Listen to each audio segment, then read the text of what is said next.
이렇게 사연을 보내는 거니까 부디 마음 편하게 들어주세요. 제 직업은 변호사입니다. 다른 분들에게 변호사라는 직업은 하고 싶어도 할 수가 없는 직업이라고 생각하실 거예요. 하지만 제게는 변호사라는 직업은 조금 달랐습니다. 제게 변호사라는 직업은 해야만 하는 직업이었거든요. 왜냐면 저는 정말 못생겼기 때문입니다. 오죽하면 저희 어머니도 제 얼굴을 보면 한숨부터 쉬셨어요. 저희 부모님이 말씀하셨죠. 저는 꼭 사자 직업을 가져야 한다고. 의사, 검사, 판사, 변호사 그런 직업 아니면 절대 안 된다고요. 고슴도치도 제 자식은 귀여워 죽는다는데 저희 부모님조차 제 외모에 고개를 절레절레 흔드셨습니다. 그래서 죽기 살기로 공부했고 좋은 대학교에 법학과에 입학했고 노량진에 위치한 고시촌에서 살다시피 했어요. 사법고시를 공부하는데 정말 사력을 다해 공부했습니다. 공부를 하는데 잠이 너무 왔었어요. 그런데 그럴 수밖에 없죠. 새벽에 일어나서 새벽까지 공부를 하니까요. 그럴 때면 저는 근처 카페에서 원두를 샀어요. 분쇄기에 갈아달라고 하면 갈아주더라고요. 그래서 조그만 티스푼으로 한 숟가락씩 털어 먹었습니다. 강의실에 제일 좋은 자리에 앉고 싶어서 새벽 5시부터 줄을 섰고 집에 돌아 씻고 누우면 새벽 1시였어요. 제 인생을 통틀어 되돌려봐도 그렇게 열심히 살았던 적은 없었어요. 죽었다 생각하고 공부만 했습니다.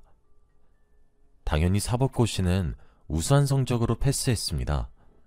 그렇게 당당하게 변호사가 되었어요. 그렇게 저는 당당하게 고소득 전문직을 가졌습니다.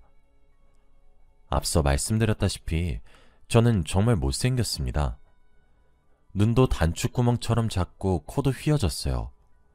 이빨이라도 고르면 모르겠는데 치열도 삐뚤빼뚤합니다. 그렇다고 키가 크냐?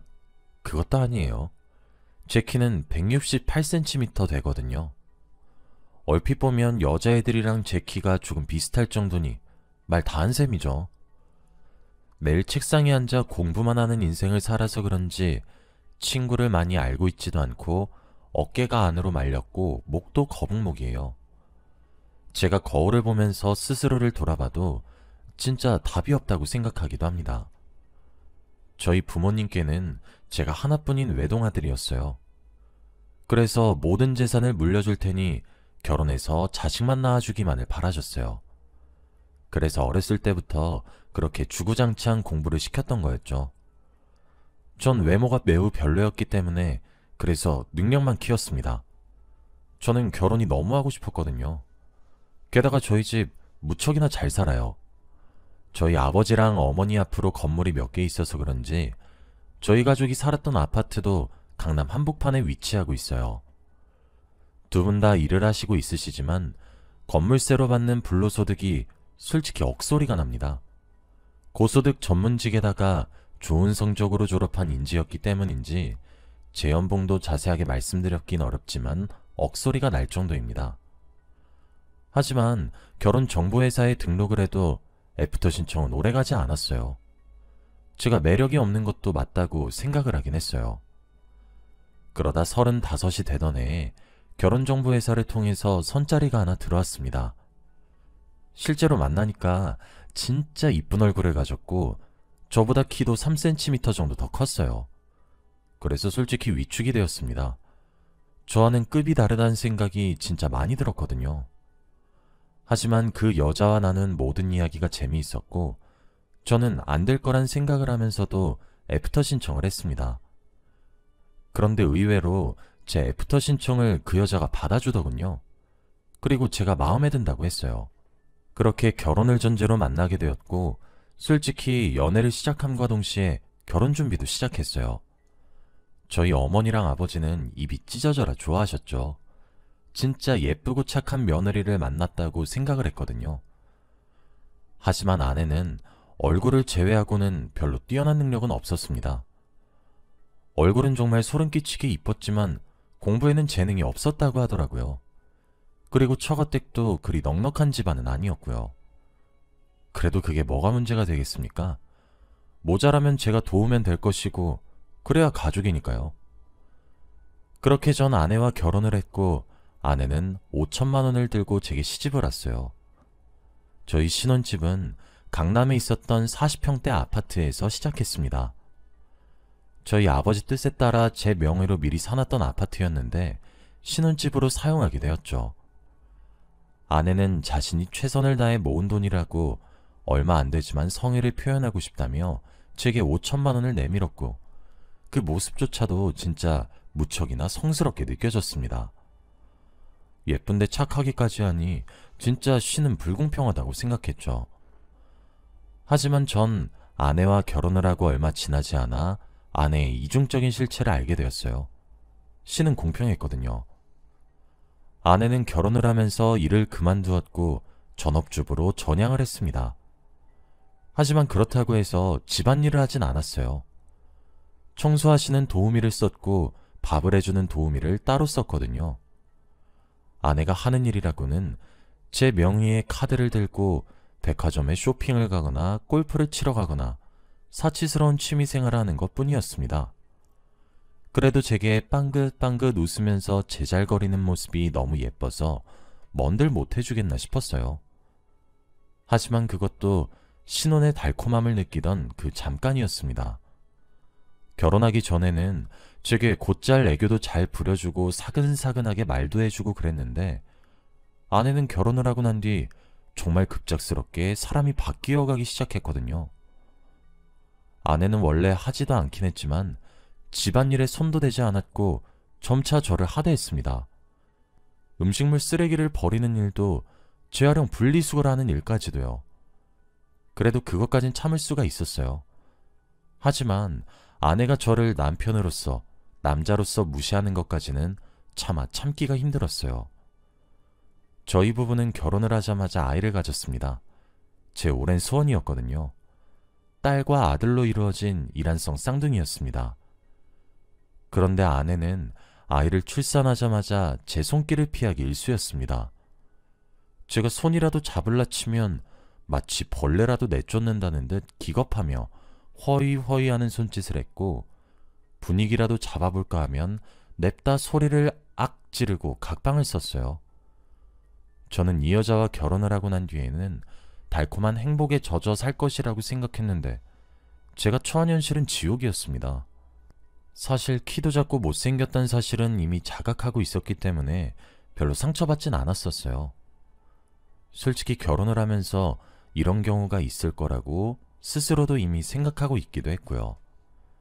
그런데 사람이란 것이 또 상상하던 것을 현실로 직면하기 시작하니까 조금 힘들긴 했어요. 그런데 참지 못하는 순간이 저를 찾아왔습니다. 하루는 그날도 의뢰인에게 시달릴 대로 시달려서 녹초가 된 채로 퇴근을 했어요. 그런데 아내가 전화를 하고 있더라고요. 전화하는 것에 정신이 팔려서 그런지 제가 집에 들어온 소리도 모르더라고요. 집에 왔다고 인기척을 내려던 그 순간 아내의 입에선 충격적인 말만 나왔어요. 야, 말도 마. 나 진짜 너무 그 얼굴에 역겨워. 왜? 야, 진짜 변호사기만 했으면 절대 안 만나. 내가 미쳤냐? 그래도 시댁에 재산이 꽤나 있으니까 그거 하나 바라보면서 살지. 안 그래도 시부모 둘 다 죽고 그럼 그냥 이혼 도장 찍자고 하려고. 야, 넌 내 꼴 나지 마. 아휴, 나도 우리 친정이 좀만 먹고 살만 했어도 이딴 바보 온달이랑 결혼 따위 안 했어. 내 팔자야.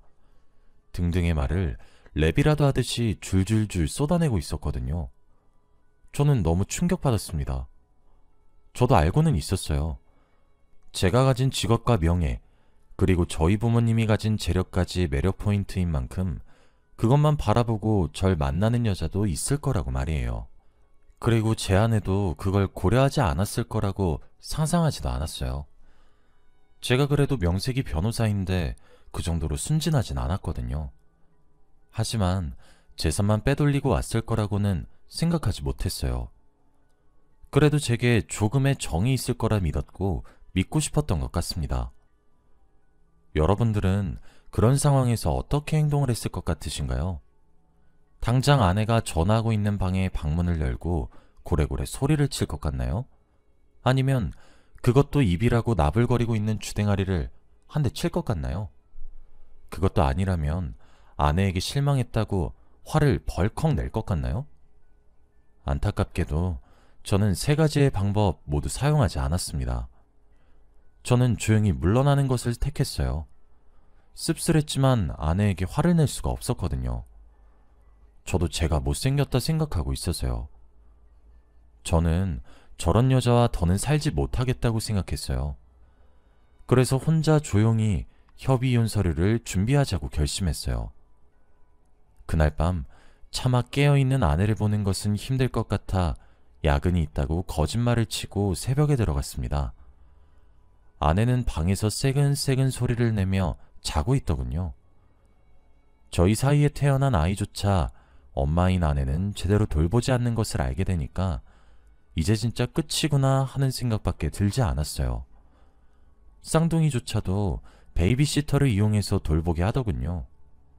몸매가 망가진다고 아이들 면역에 좋다던 모유 한번 물리지 않고 분유만 먹였죠. 그때도 그런 아내의 결정을 존중했는데 그냥 인성이 결여된 사람이었던 거였어요. 처음엔 아이들 얼굴을 생각해서 이혼하는 것을 망설였습니다. 그래도 아이들에게 엄마가 있냐 없냐 영향이 클 것 같아서요. 그런데 아이들 육아하는 꼴을 보고 있으니 미미하겠다 싶었죠. 자는 아내 얼굴을 내려다보며 생각했고 결정했어요. 협의이혼을 하는 대신 그래도 제게 소중한 딸과 아들을 낳아줬으니 1억 정도의 위자료를 주고 헤어지자고 해야겠다고 말이에요. 아내는 수입이 없으니 양육권은 제가 갖게 될 것이니까요. 그런데 그때 정말 드라마틱하게 아내 휴대폰에서 불이 번쩍이고 있었습니다. 판도라의 상자가 열려버린 거였어요.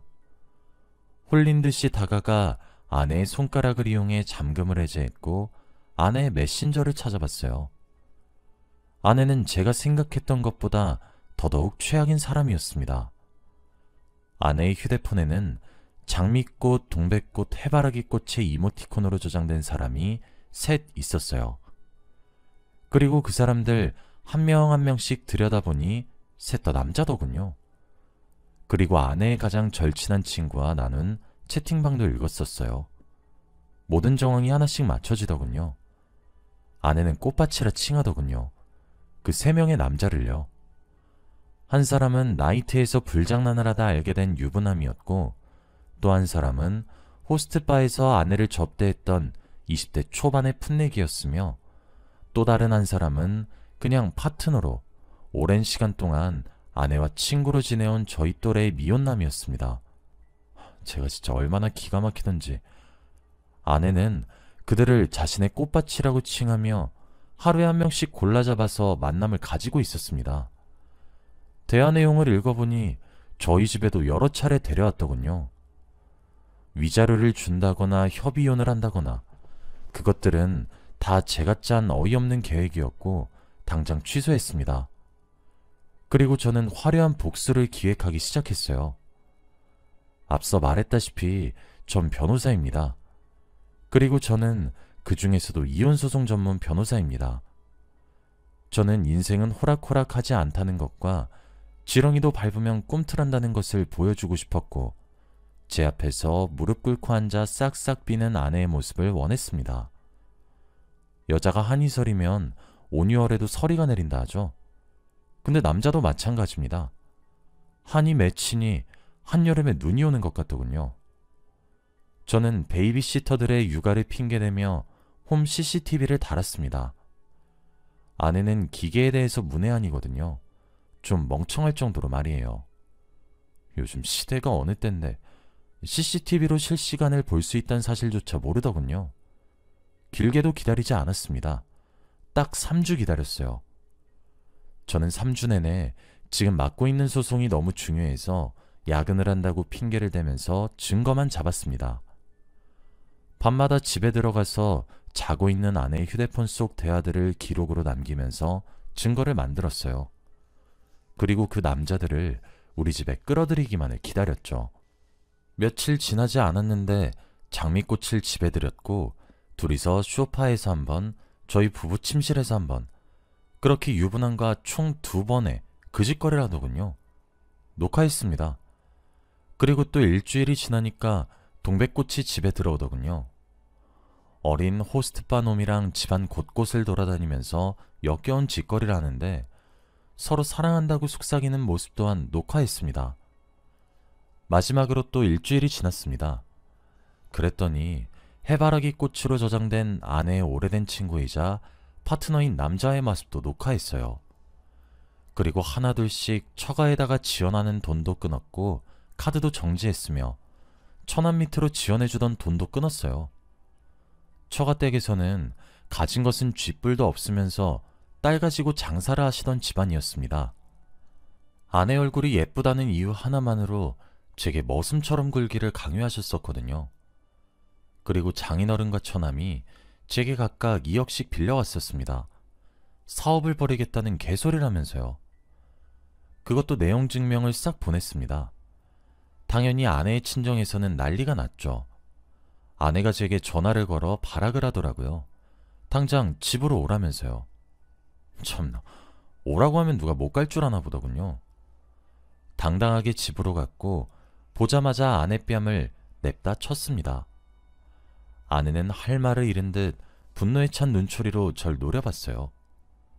하긴 아내도 당황할 만합니다. 제가 그동안은 아내가 하라는 대로 했고 시키는 대로 살았거든요. 하지만 제게도 아이들이 2명이나 있고 제가 책임져야 하는 가장이어서 그런지 판단이 아주 명확하게 서더군요. 저는 아내에게 증거자료를 뿌렸습니다. 그리고 말했어요. 내가 살면서 너처럼 악마 같은 년은 살다 처음 봐. 소송 준비해. 아마 위자료 준비 많이 해야 할 거야. 내가 그동안 바보처럼 당신 말 한마디에 웃고 울고 하니까 사람이 바보 같았어? 밑으로 봐도 유분수지. 쥐뿔도 없는 여자랑 결혼했는데. 뭐? 불륜? 기가 막혀서. 아내는 새하얗게 질린 낯짝으로 제게 여보? 라며 애원하기 시작했죠. 나 애들 얼굴 봐서라도 당신이랑 이혼은 절대 하지 않으려고 했어. 당신 어차피 유책 배우자고 나한테 위자료 줘야 될 거야. 그리고 당신이 가진 꽃밭에다가도 연락해야 하지 않을까? 내가 그 셋도 가만히 두고 볼 것 같아? 떡하니 거실에 결혼사진 걸려있는 곳에서 그 짓거리를 하다니. 진짜 내가 너무 어이가 없어서 말이 안 나. 그리고 애들 볼 생각도 하지 마. 아내는 그때까지도 정신을 못 차린 것인지 제게 표독스럽게 쏘아붙였어요. 이혼하자고 하면 내가 뭐 겁이라도 먹고 못할 줄 알고? 그래, 해. 대신 나도 당신한테 재산분할 신청할 거야. 알겠어? 어디 누가 이기나 해보자고. 집은 나한테 줘야 할 거야. 저는 박장대소를 터뜨렸어요. 야, 진짜 멍청하다 생각은 했는데 이 정도일 줄은 몰랐어. 당신 정말 대단해. 여보, 나 변호사야. 심지어 이혼소송만 전문으로 하는 변호사라고. 당신이랑 결혼하기 전부터 내 명의여서 특유재산이라 재산분할 대상에 포함되지도 않고요. 그리고 나는 당신이 결혼 이후 내가 개고생해가면서 번 돈으로 백화점 쇼핑하고 골프나 치고 그딴 말 같지도 않은 짓거리에 쏟아부은 사치스러운 금액 증명할 거야. 그럼 어떻게 되는 줄 알아? 한마디로 당신은 빈털터리로 쫓겨난다는 거야. 그리고 나한테 줄 위자료를 구해야 되겠지? 하지만 친정에다가 손을 벌릴 수도 없을 거야. 왜냐면 그들도 내게 4억을 갚아야 할 테니까. 그렇게 힘들 것 같았으면 너의 그 좋은 꽃밭에다가 도움이라도 구걸해보지 그래, 멍청아. 당신은 불륜을 저질렀고 부부관계에 있어서 소홀했고 육아에도 애정을 보이지 않은 점 등등 내가 할 수 있는 모든 것들을 온 마음을 다해 증명할 거야. 누가 이기나 해보자고? 그래, 어차피 내가 이기겠지만 누가 이기나 한번 해보도록 하자. 그렇게 들어간 이혼소송에서 당연히 승소한 쪽은 저였고 상간자 소송까지도 마무리했습니다. 상간자 소송만으로도 위자료가 약 1억 정도 되더라고요. 아내와도 이혼소송에 승소했고 아내는 제게 위자료를 지급했어요. 없는 돈을 끌어모아서 변호사를 선임하더니 제게 항소를 신청하고 재산 분할을 요구했어요. 물론 기각되었지만 말이에요. 양육권은 제가 가져왔고 지금은 아주 어렵겠지만 면접 교섭권을 빼앗기 위한 소송을 앞두고 있습니다. 아이들은 아직 아무것도 모르고 빵긋빵긋 웃고만 있어요. 그래도 친자 검사 결과 제 아이가 맞았고 지 엄마를 닮아서 둘 다 인물은 좋으네요. 못생긴 것이 죄가 아닐 텐데 얼굴이 못생겼단 이유 하나만으로 그런 취급을 당하고 이런 일을 겪게 되니까 많이 씁쓸하네요. 저는 다음 소송을 기다리고 있어요. 아내는 제게 매일같이 연락하며 미안하다 빌고 있죠. 속이 후련하면서도 참 입이 씁니다. 여기까지가 제 이야기였습니다. 긴 이야기 들어주셔서 감사합니다.